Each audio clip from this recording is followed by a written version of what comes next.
오늘 하나님께서 우리에게 주시는 말씀은 로마서 12장 1절과 2절의 말씀입니다. 로마서 12장 1절 2절 말씀입니다. 하나님의 말씀을 한 목소리로 봉독하시겠습니다.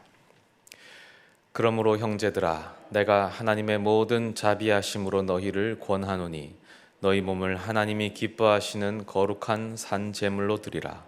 이는 너희가 드릴 영적 예배니라. 너희는 이 세대를 본받지 말고 오직 마음을 새롭게 함으로 변화를 받아 하나님의 선하시고 기뻐하시고 온전하신 뜻이 무엇인지 분별하도록 하라. 아멘.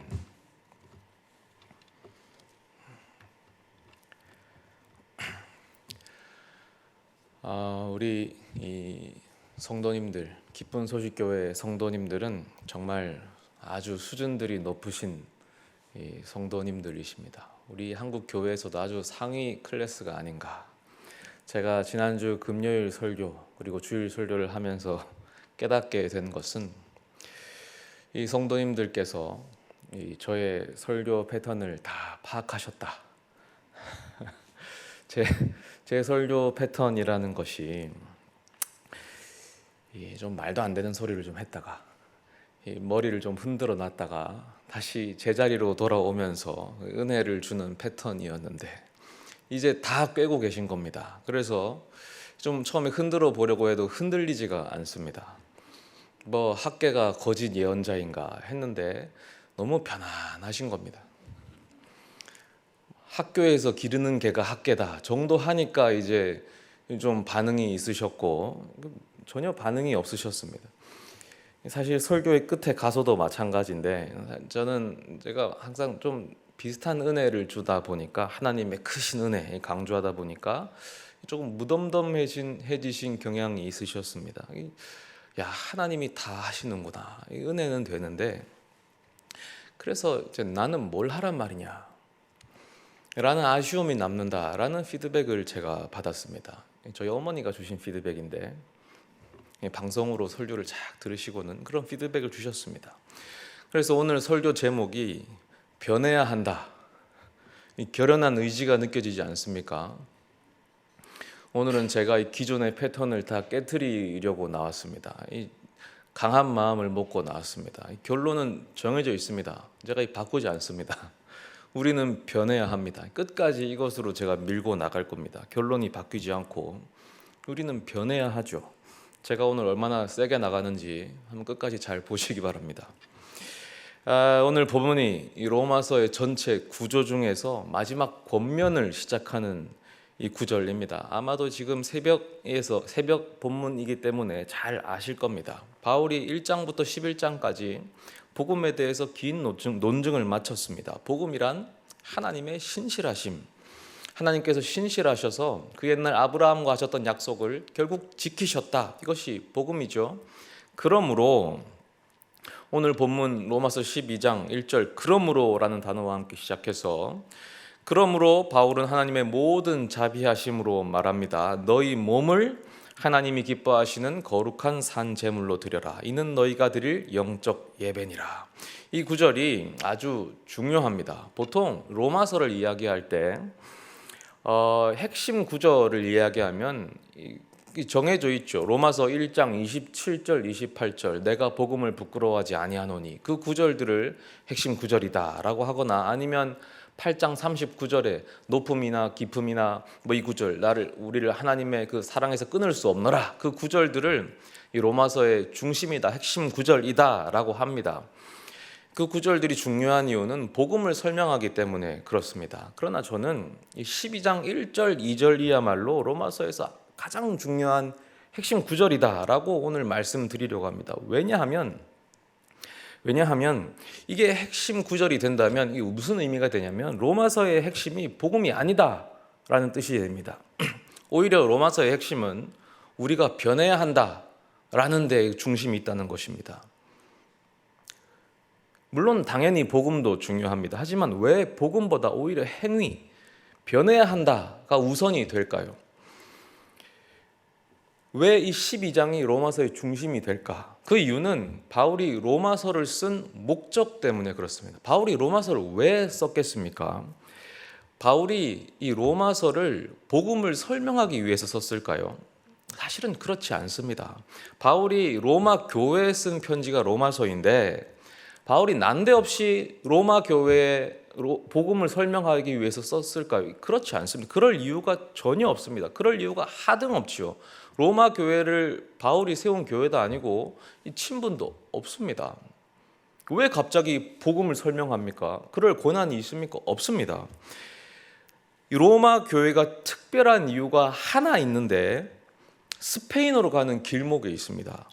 바로 이 점 때문에 바울이 로마서를 썼는데 바울이 로마서를 쓴 이유는 선교 후원을 받기 위해 쓴 것입니다. 바울은 스페인까지 복음을 전하려는 선교 계획을 갖고 있었고 바로 그 점에서 이 선교를 위한 베이스 캠프 역할을 로마 교회에 부탁하기 위해서 로마서를 쓴 겁니다. 이것이 로마서를 쓴 가장 큰 목적이에요. 그래서 일종의 뭐냐면 자기소개서, 이력서 이것을 쓴 것이 로마서입니다. 내가 이런 사람이다. 내가 이런 복음을 전한다. 그러니 너희 앞으로 이런 사역을 하고 거기에 나를 채용해라. 이게 로마서입니다. 그래서 자세하게 길게 쓰는 겁니다. 왜냐하면 로마 교회는 바울이 세운 교회가 아니었고 바울에 대해서 사실 잘 모르기 때문입니다. 그래서 바울 자신에 대해 자세히 알릴 필요가 있었습니다. 그래서 자신이 이 사역하는 사역과 특별히 자신이 전하는 복음에 대해서 알릴 필요가 있었지요. 그러므로 로마서에서 사실 가장 중요한 것은 전반부의 복음 파트가 아니고 후반부의 권면 파트입니다. 바울 자신이 누구인지 소개하고 그 사역에 동참하라라고 권면하는 내용이죠. 그러면 바울이 누구일까요? 누구라고 소개합니까? 로마서 15장 16절에 이 은혜는 곧 나로 이방인을 위하여 그리스도 예수의 일꾼이 되어 하나님의 복음의 제사장 직분을 하게 하사 이방인을 제물로 드리는 것이 성령 안에서 거룩하게 되어 받으실 만하게 하려 하심이라. 이 보면 복음의 제사장 직분, 이방인을 제물로 드리는 복음의 이방인을 제물로 드리는 제사장, 이것이 바울의 자기소개입니다. 이방인을 제물로 드리는 제사장, 여기서 제사라는 용어가 나오는데 이것이 12장 1절 오늘의 본문과 연결되죠. 너희 몸을 하나님이 기뻐하시는 거룩한 산 제물로 드리라. 바울은 제사장이고 로마 교회는 제물인 겁니다. 나는 제사를 드릴 테니 너희는 거룩한 산 제물이 돼서 그 삶의 예배를 드려라. 확장하면 나와 함께 복음을 공유하고 선교적인 삶을 살아라. 더 구체적으로 스페인 선교의 베이스 캠프 역할을 해달라. 그렇게 하나님 앞에 완전한 제물이 되어달라. 내 사역에 동참해달라. 이러한 권면을 하고자 함이죠. 근데 여기서 핵심이 있습니다. 뭐냐면 로마 교회는 제물이 돼야 되고 제사에서의 제물은 흠이 없어야 합니다. 그러니 로마 교회 성도들은 흠이 없는 데까지 변해야 하는 것입니다. 오늘 본문 2절에 너희는 이 세대를 본받지 말고 오직 마음을 새롭게 함으로 변화를 받아 하나님의 선하시고 기뻐하시고 온전하신 뜻이 무엇인지 분별하도록 하라. 이 변화의 정도가 웬만한 수준이 아닙니다. 한치의 흠도 없는 거룩의 수준까지 도달해야 하는 것이죠. 그렇게 해서 나와 동역하자라는 것이 로마서를 쓴 목적이자 결론인 것입니다. 그러니까 이 편지가 오늘날 우리에게 읽혀질 때에 가장 중요한 말씀이 뭐겠습니까? 복음의 은혜 받고 감사하고 끝이겠습니까? 아니죠. 내가 죄인인데 하나님의 은혜로 구원받았구나. 그 사랑에서 끊어질 수 없구나 하고 거기서 멈추는 것이 끝이겠습니까? 절대 아닙니다. 변해야 하죠. 어디까지 변해야 합니까? 거룩해서 흠이 없는 지점까지 변해야 하는 것입니다. 그런데 과연 성도로서 우리의 삶이 어떤가 하는 것입니다. 과연 합당한 모습입니까? 흠이 없는 모습입니까? 제사를 드릴 때는 동물은 조그마한 흠이라도 없으면 제사에 합당하지 않아서 반려됩니다. 다 탈락입니다. 흠이 없는 곳으로 골라야 됩니다. 몸에 반점이 있다거나 생채기가 있다거나 오직 완전히 온전한 동물만이 제사의 동물로 쓰임받을 수 있습니다. 우리가 정말 이 동물로 바쳐지는 것은 아니지만 상상력을 발휘해 보는 것이죠. 우리가 그 자리에 바쳐지게 된다면 과연 합당한 제물로 드려질 수 있겠냐라는 것입니다. 하나님께서 우리를 보신다면 무엇을 보시겠습니까? 겉모습을 보시지 않으시겠죠. 우리 중심을 보실 것입니다. 그 매서운 눈길이 우리의 중심을 단번에 판단하실 것입니다. 우리의 속 모습, 속 사람, 속 마음을 보실 것입니다. 뭘 보시겠습니까? 우리가 진실로 하나님을 섬기는지, 돈을 섬기는지, 우리가 진실로 이웃을 사랑하는지, 아니면 이웃을 시기 질투하는지, 경쟁 상대로 보는지, 아니면 정말 하나님을 가장 최고의 가치로 두는지, 아니면 자식의 성공이나 나의 성공, 나의 명예, 나의 부를 성공의 우선순위로 두는지, 이런 것들을 보실 것입니다. 하나님은 모든 것을 단번에 파악하실 수 있으시겠죠. 조그마한 흠이라도 숨기지 못할 것입니다. 과연 그 하나님의 시선 앞에 우리가 흠 없는 제물로 드려질 수 있겠느냐라는 것입니다. 우리는 변해야 합니다. 오늘 본문 2절을 다시 한번 주의 깊게 보겠습니다. 이 변해야 한다는 이 절망적인 이 명령 앞에서 여기에 은혜의 말씀이 숨어 있습니다. 너희는 이 세대를 본받지 말고 오직 마음을 새롭게 함으로 변화를 받아 하나님의 선하시고 기뻐하시고 온전하신 뜻이 무엇인지 분별하도록 하라. 그런데 잘 보니까 변화를 받아라고 되어 있죠. 변해야 하는 것은 맞는데 변화의 주체가 내가 아닙니다. 변화를 받아라고 되어 있습니다. 온 힘을 다해 내가 변하는 것이 아니라 변화를 받으라라고 되어 있습니다. 그러면 어떻게 변화를 받을 수 있을까? 로마서 15장 16절 아까 봤던 그 바울의 자기소개서를 보면 이 뒷부분에 보면 하나님의 복음의 제사장 직분을 받게 하사 이방인을 제물로 드리는 것이 성령 안에서 거룩하게 되어 받으실 만하게 하려 하심이라. 성령으로 거룩하게 되죠. 성령으로 변화를 받는다는 것입니다. 그래서 성령께서 우리를 변화시켜 주시는 것입니다. 성령의 능력으로 우리가 거룩하게 되어서 받으실 만하게 변하게 되는 것이죠. 어제 한 대학생 청년이 저를 찾아왔습니다. 미국에 교환학생을 갔다가 1년 만에 돌아와서 저를 찾아왔는데 사실 저는 예상 밖의 만남이라서 깜짝 놀랐고 되게 반가웠습니다. 미국에서 고생을 많이 하고 왔더라고요. 이런저런 얘기를 하는데 여러 고민들이 있었고 뭐 그랬습니다. 그런데 그 중에 하나가 이 용서에 대한 것이었습니다. 어떻게 이 친구를 용서할 수 있느냐? 용서가 어렵다. 그런데 이 똑같은 고민을 누구에게 듣는 줄 아십니까? 일평생 신앙생활을 하신 권사님들에게서 듣습니다. 여러분도 마찬가지 아닙니까? 이게 무슨 말이냐면 이 사람이 변하지 않는다는 것입니다. 권사님들께서 그 대학생과 비교할 때 신앙 연차가 뭐 부족하겠습니까? 경건 생활이 부족할까요? 뭐 말씀 생활, 기도 생활, 섬김 무엇이 부족하겠습니까? 모든 면에서 능숙하고 성숙하고 앞서시죠. 저도 그런 분들과 대화하고 생활을 보면 제가 고개가 숙여지고 존경스럽고 배울 게 많습니다. 그런데 고민의 내용이 같습니다. 왜 그렇겠습니까? 잘 변하지 않는다는 겁니다. 약점들이 있고 변하지가 않죠. 바울이 뭐라고 합니까? 변화해야 된다고 하지 않습니까? 흠이 없어야 된다고 하는데 그런데 우리 현실이 이렇다. 내가 어떻게 합당한 제물이 됩니까? 우리 몸을 하나님이 기뻐하시는 산 제물로 드리는데 우리가 인생에서 변하기 위해서 얼마나 많은 애를 썼습니까? 수도 없이 노력해봤잖아요. 기도하고 말씀 읽고 용서해 보려고 애쓰고 사랑하려고 애쓰고 온유하려고 애쓰고 인내하려고 애쓰고 그러나 돌아서면 안 되고 돌아서면 실패하고 작심삼일이지 않습니까? 도무지 변하지 않는데 방법은 다른 곳에 있다라는 것입니다. 우리가 스스로 변하는 것이 아니고 성령 하나님께서 성령의 능력으로 변화시켜 주시는 겁니다. 우리의 할 일은 따로 있습니다. 따로 우리가 할 일이 따로 있고 하나님의 할 일이 따로 있는 것입니다. 그런데 이 역할 분담을 잘못하는 것이죠. 역할을 잘못 맡아서 하니까 자꾸 실패하는 것입니다. 하나님이 앉으셔야 할 자리에 내가 앉아서 애를 쓰니까 그게 변화가 되겠습니까? 거기서 비켜야 됩니다. 하나님이 앉으시고 나는 내 자리에 겸손히 앉아야 됩니다. 우리는 뭘 하냐면 이 본문에 오직 마음을 새롭게 함으로 변화를 받아.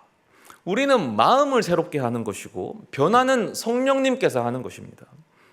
우리는 마음을 새롭게 해야 되는데 내가 나 스스로 변화를 하려고 했죠. 우리는 마음을 새롭게 하는 일에 힘을 쓰는 겁니다. 그러면 마음을 새롭게 하는 것은 뭐겠습니까? 여기서 마음이라는 단어는 헬라어로 누스인데, 누스는 이 헬라 철학과 사상에서, 종교에서 이해력, 통찰력, 이성, 생각을 말합니다. 생각하는 능력, 즉 생각을 바꾸라라는 뜻입니다. 생각을 새롭게 하라는 뜻입니다. 너희는 이 세대를 본받지 말고 오직 생각을 새롭게 함으로 변화를 받아입니다. 이 세대와 다른 생각을 해야 합니다. 우리가 해야 할 일은 이 세대와 전혀 다른 생각을 하는 것입니다. 그렇게 하면 변화를 받습니다. 우리가 스스로 내 인생을 바꾸고자 전적인 노력을 하는 것이 아니고 생각을 바꾸는 것입니다. 생각을 바꾸면 성령께서 능력으로 함께 하십니다. 그러면 변화를 받습니다. 변화를 받고 나면 하나님의 선하시고 기뻐하시고 온전하신 뜻이 무엇인지 분별이 되는 것이죠. 그러면 이제 마지막입니다. 그럼 생각을 어떻게 새롭게 하느냐? 구체적으로 새로운 생각이 뭐냐? 세상과 다른 생각이란 어떤 것이냐? 바로 이 질문의 답이 1장부터 11장의 내용이죠. 복음입니다. 하나님께서 약속을 지키셔서 우리를 구원하셨다. 이 세대를 본받지 말라고 했습니다. 그럼 이 세대가 가진 생각은 뭐겠습니까? 돈이 최고다. 힘이 곧 법이다. 착하면 호구된다. 눈에 보이는 게 다다. 이런 생각을 다 버려야 되는 겁니다. 이거 쉽지 않습니다. 돈이 최고다. 힘이 곧 법이다. 착하면 호구된다. 우리 일상의 선택 속에서 항상 우리가 하는 생각들이지 않습니까? 우리가 복음을 믿는다고 하지만 사실은 이 선택대로 사는 크리스찬 굉장히 많습니다. 생각이 새롭게 되지 않은 겁니다. 예수님의 부활을 떠올려 보십시오. 예수님께서 몸의 부활을 통해서 전혀 새로운 세상을 보여주신 겁니다. 제가 예전에 주일 설교에서 요한복음을 설교하면서 묘사해 드린 적이 있습니다. 예수님이 부활하신 뒤에 얼핏 읽으면 마치 유령체처럼 보여지시는 장면이 있었지만 사실은 그게 유령체가 아니었다고 설명드렸죠. 세상의 물질들이 참 육신이신 예수님의 부활하신 육신 앞에서 그냥 신기루처럼 허물어졌다라고 설명드렸습니다. 참 육신이 오시니까 이 가짜 세상이 허물어진 것입니다. 예수님께서는 진짜 하나님 나라의 실체를 보여주셨습니다. 부활하신 예수님이 오시니까 이 가짜 물질이 허물어진 겁니다. 그래서 예수님께서 문도 뚫고 들어오시고 막 벽도 뚫고 들어오시는 겁니다. 이 세상은 잠시 있다 사라질 물질이고 부활하신 예수님의 말로 진짜 물질이신 겁니다. 우리는 그 나라에 속한 존재입니다. 이 땅에 종속된 존재가 아닙니다. 그 나라가 여기에 임합니다. 우리가 주기도문 항상 기도하지 않습니까? 아버지의 나라가 오게 해달라고. 주기도문이지 않습니까? 그렇게 어떻게 눈에 보이는 세상이 다인 것처럼 생활할 수가 있겠습니까? 잠시 있다 사라질 이 땅의 가치인 돈이 전부인 것처럼 살 수가 있겠습니까? 생각을 새롭게 해야 됩니다. 어떻게 우리가 돈을 위해 살고 명예를 위해 살고 할 수가 있겠습니까? 부활하신 예수님을 생각해 보십시오. 예수님께서는 힘의 논리를 거부하고 사셨습니다. 그 결과 부활하셨지 않습니까? 예수님이 힘의 논리를 거부하고 죽으셨더니 하나님께서 그게 옳다라고 부활시켜 주신 거지 않습니까? 예수님이 복수 안 하시고 용서하셨습니다. 우리는 그걸 믿는데 어떻게 우리가 이 죄지은 우리에게 잘못한 사람을 용서하지 않고 아득바득 복수하고 그렇게 살아야 가겠습니까? 그거는 다르잖아요. 세상의 인기와 명예도 다 부질없습니다. 세상의 인기와 명예를 얻기 위해서 정치하고 편가르기 하고 싸우지 않습니까? 그런데 우리는 하나님 나라에서 하나님의 칭찬과 천사들의 존경을 받을 존재들인데 어떻게 그런 것에 목매면서 삽니까? 생각을 바꿔야 됩니다. 생각을 새롭게 해야 됩니다. 예수님의 부활과 십자가, 부활 그것을 생각하면서 살아야 됩니다. 오늘 본문 1절에 보면 권하노니라는 단어가 있습니다. 그러므로 형제들아 내가 하나님의 모든 자비하심으로 너희를 권하노니. 사실 이 권하노니라는 단어는 무슨 뜻이냐면 제발 해달라라는 뜻입니다. 제발 해달라. 그래서 이 오늘 본문을 문자대로 해석하면 사실은 권면이라고 부르기에도 민망한 바울의 간절한 부탁입니다. 바울은 이 중요한 명령, 생각을 새롭게 하라라는 명령을 권하노니라고 하면서 아주 간절하게 부탁했습니다. 명령하지 못했습니다. 왜냐하면 그럴 수밖에 없죠. 로마 교회는 자기가 직접 세운 교회도 아니고 이 편지의 목적이 뭐였습니까? 결국엔 자기를 채용해 달라라는 거죠. 내가 이런 사역을 할 테니 너네도 함께 사역하고 그 사역에 나를 채용해 달라. 이런 편지니까 어떻게 여기서 명령을 하겠습니까? 제발 함께 해달라. 제발 이렇게 사역하고 나와 함께 일하자. 권하노니 제발 해주십시오 라고 합니다. 그렇지만 저는 설교의 시작에 분명히 말씀드렸죠. 기억하십니까? 저는 세게 나가겠다 라고 했습니다. 비록 한 사람의 인간으로서 저는 사실 아무 자격 없는 부족한 한 사람에 불과하죠. 하지만 강단에 서 있는 설교자로서만큼은 하나님께서 세우신 설교자로서의 권위가 있다고 믿습니다. 그러니 저는 명령합니다. 여러분은 생각을 새롭게 하십시오. 생각을 새롭게 하셔야 됩니다. 그리하여 변화를 받으십시오. 하늘로부터 오는 변화를 받으십시오. 왜냐하면 이것이야말로 여러분을 향하신 하나님의 뜻이기 때문입니다. 여러분 한 명 한 명 모두에게는 하나님의 뜻이 있습니다. 그 누구도 예외가 없어요. 모두에게 하나님의 뜻이 있고 모든 사람은 하나님의 섭리와 계획이 있습니다. 그 안에 있습니다. 그렇기 때문에 구원받으셨고 그렇기 때문에 예수 그리스도 안에 속하여 졌습니다. 여기에는 한치의 틀림도 어긋남도 없습니다. 그 뜻과 계획과 섭리는 여러분이 태어나기 전부터 태초부터 준비되었고 지금까지 이어지고 있습니다. 그것이 오늘 이 순간 설교자의 입을 통해서 재확인되고 있는 것입니다. 그러므로 여러분은 생각을 새롭게 하여서 하늘로부터 오는 변화를 받으십시오. 그것이 하나님의 뜻입니다. 여러분은 그것을 위하여 부름 받았습니다. 그래서 그 이후에 하나님께서 여러분을 무궁무진하게 사용하실 것입니다. 지금 이 순간의 여러분의 모습을 보면서 하나님의 뜻을 가두지 마시고 가능성을 제한하지 마시고 그것을 재단하지 마십시오. 나이도 건강도 여러분의 어떤 환경도 그 어떤 상황도 신앙도 그것 어떤 것도 하나님의 뜻과 의지를 막을 수가 없습니다. 그 생각을 새롭게 하셔야 됩니다. 그 무엇이 예수님의 부활을 막았습니까? 생각을 새롭게 하십시오. 다만 우리가 하는 일은 하나님의 사역을 제한하는 것이 아니라 생각을 새롭게 하는 것입니다. 나머지는 하나님이 하시는 것입니다. 하나님이 하실 일과 우리가 할 일이 따로 있습니다. 우리가 할 일은 생각을 새롭게 하는 일. 나머지는 성령님께 맡기십시오. 십자가와 부활을 늘 마음속에 간직하고 생각을 새롭게 하십시오. 그리하여 하늘로부터 오는 변화를 받으십시오. 성령께서 능력으로 함께 하실 것입니다.